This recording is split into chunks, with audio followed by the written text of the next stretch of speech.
यशस्वी सांसद राज्यसभा हमारे बीच माननीय सुधांशु जी ने जो बात रखी, जोरदार अभिनंदन करें। माननीय हमारे आज के इस मुख्य वक्ता ने साबित कर दिया है कि हाँ, हमारे विषय को रखने के लिए देखो, मैं माननीय सांसद जी और समूचा मंच सबके लिए समय की कमी, इसलिए 60 में बोलना चाहता हूँ।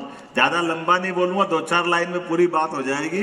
केवल एक तुलना करके आप बता देना कि हमारी पार्टी के कार्यकर्ता जाकर के राज्यसभा में, आप बताओ, राज्यसभा के अंदर इस लोकतंत्र सेनानी के उन सम्मान में बोल रहा हूँ कि ये आपातकाल वास्तव में दुनिया के अंदर भारत के लोकतंत्र को बचाने की सबसे बड़ी लड़ाई थी।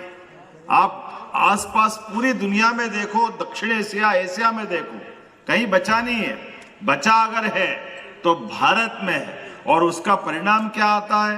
कांग्रेस से हमारी जो लड़ाई है, वो लड़ाई क्या है? इन्होंने सुप्रीम कोर्ट का गला घोटा, कानून का उल्लंघन करते हुए।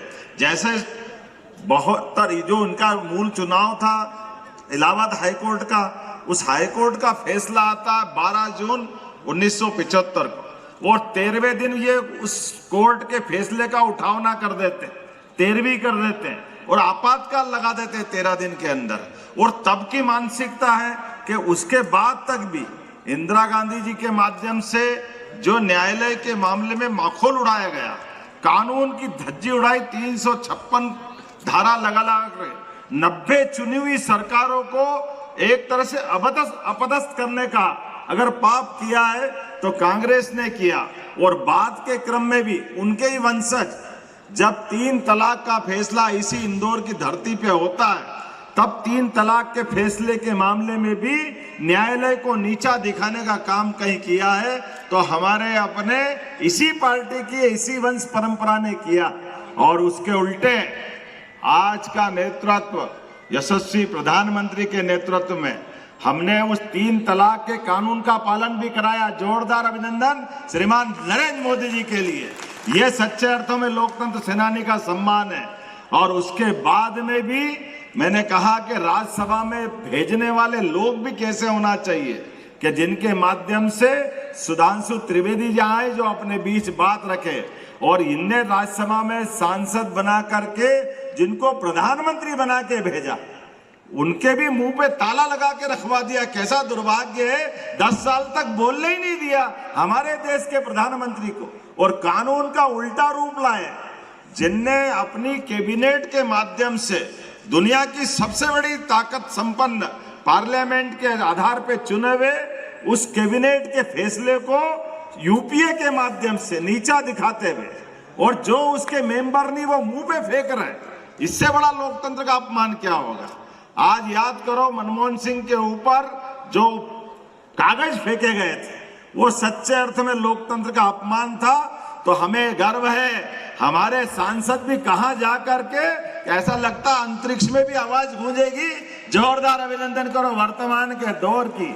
और ये लोकतंत्र सेनानियों की सच्चे अर्थों में, देश तो 47 में आजाद हुआ, लेकिन आजादी जवान होती भी आपके माध्यम से 22 साल में जवान हुई कि कांग्रेस को धूल चटा करके प्रधानमंत्री और उनके बेटे को घर भेजने का काम अगर किया है तो आपके संघर्ष के माध्यम से हुआ है। जोरदार अभिनंदन करो आज के इस अवसर पर। और रस्सी जल गया, बट नहीं गया। उसका आज मध्य प्रदेश, मानो त्रिवेदी जी, हमारे यहाँ उदाहरण है।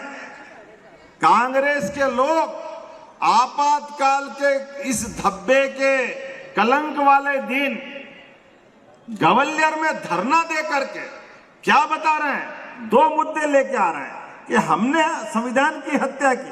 अरे जो कानून को नहीं माने, संविधान में 75 से ज्यादा संशोधन उनके समय होते हैं, और उल्टा बाबा साहब अम्बेडकर को याद करते हुए बात कर रहे हैं। मैं उनको जवाब देना चाहता हूं, बाबा साहब अम्बेडकर को जीते जी जितने त्रास कांग्रेस ने दिए, उतनी तकलीफ किसी ने नहीं दी। आजादी के बाद इसी पार्लियामेंट में, जिनको हम संविधान निर्माता कहते हैं, उनकी चुनी हुई संसद में नहीं जाने देने का पाप अगर किसी ने किया है, कांग्रेस ने किया। उनकी पार्टी के खिलाफ ताकत से लड़े, उनके 2 सदस्य जीत गए और 2 सांसद में से एक सांसद ने कहा डॉक्टर अंबेडकर को तो लोकसभा में आने ही देना चाहिए।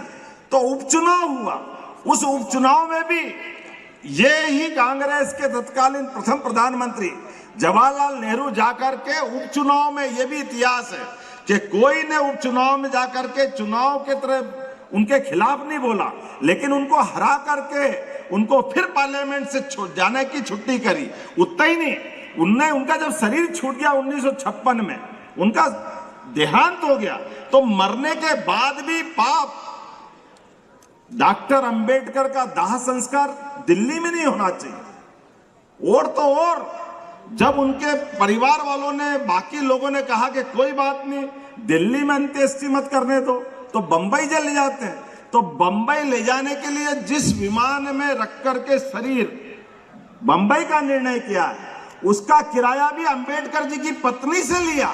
इनके क्या, मेरे को समझ में नहीं आया कि कांग्रेस किस स्तर तक नीचे जाती है। उसका किराया उनकी पत्नी से लिया और उससे भी आगे बढ़कर के हमारे इंदौर के पास महू में उनकी जन्म स्थान है, उस जन्म स्थान पर एक ईंट लगाने का काम इनने नहीं किया और ये अंबेडकर जी की बात कर रहे हैं। मुझे इस बात की खुशी है, हमारे भारतीय जनता पार्टी के माध्यम से न केवल अंबेडकर जी के जन्म स्थान, बल्कि उनके शिक्षा स्थान, उनके दीक्षा स्थान, उनके सभी प्रकार के 5 पंचतीर्थ बनाने का काम हमारी सरकार ने किया है। ये हमारा उनके प्रति सम्मान है और लोकतंत्र की बात के लिए, संविधान के लिए जो निर्णय किया है, सच में मैं आज के इस अवसर पर आपके साथ हमारे सभी लोकतंत्र सेनानियों का सम्मान करता हूं। माननीय अजय जी से लेकर के सारे लोग जिनके आधार पर देश का लोकतंत्र गौरवान्वित हो रहा है, मैं अपनी ओर से माननीय मोदी जी को धन्यवाद देता हूं, जिन्होंने न केवल 3 तलाक के कलंक से मुक्त देश का लोकतंत्र गौरवान्वित हो रहा है।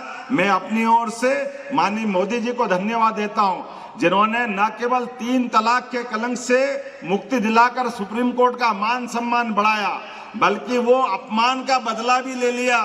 जब देश आजाद हुआ था और आजादी के समय 1000 साल पहले सोमनाथ में मोहम्मद गजनवी ने जो मंदिर ढहाने का काम किया था, उस कलंक के निवारण के लिए सरदार वल्लभ भाई पटेल ने संकल्प लेकर मंदिर बना करके माननीय जवाहरलाल नेहरू जी को बुलाया था कि आइए, समाज के पैसे से हमने आजादी का सच्चे अर्थ में मंदिर बना करके प्रमाण बनाया।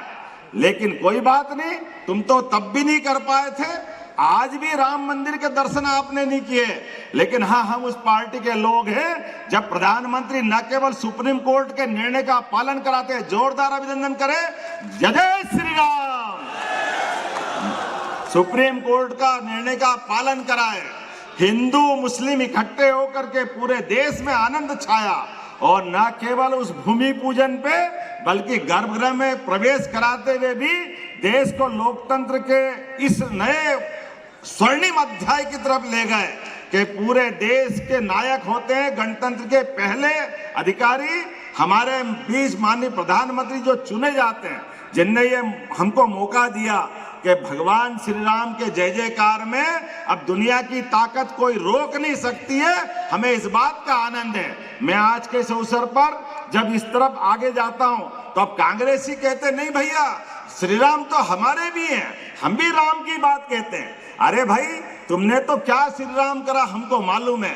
राम मंदिर के मामले में जितना नीचा दिखाने का काम कांग्रेस ने किया है, मैं उनसे कहना चाहता हूं, कोई बात नहीं, जब कोर्ट फैसला हो गया, मंदिर बन गया, देश स्वीकार कर रहा है, तो कोई बात नहीं, अभी भी आप वही कह रहे हो, तो चलो कोई बात नहीं, अब आप राम पे आ गए तो अभी कृष्ण भगवान का मामला कोर्ट में चल रहा है, जब आ जाओ कोर्ट में, 2 शपथ पत्र के, हाँ, अयोध्या के स्वान मथुरा में भी भगवान कृष्ण का मंदिर बनना चाहिए। ये हमारे वर्तमान समय की पुकार है।